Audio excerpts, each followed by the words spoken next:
কিছু হিজড়া আছে না যে টাকা পয়সা না দিলেই জামা কাপড় খুলে ফেলে, তো ভারত হয়েছে একদম সেম ওই কোয়ালিটির।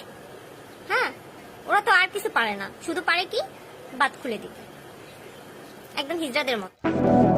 এই যে আগাল ছেঁড়া দাদুর বিচিবিহীন নাতনি, ভারত থেকে পেঁয়াজ মরিচ বন্ধ হয়ে যাওয়ায় তোদের হাগামুতা গিয়েছিল বন্ধ হয়ে, আর ওদিকে মামুনির অ্যাটিটিউড একদম ভরপুর। ও বাবা গো, বলছি মামুনি, তোদের পুরো বাংলাদেশের মা বাবা ভাই বোন মিলেও যা ইনকাম করিস, আমাদের দেশের হিজড়াদের আর্থিক বাজেটের থেকে অনেক বেশি। তো এই 2 টাকার ফুটানি দেখিয়ে নিজেদের দেশকে ছোট করিস না বোন।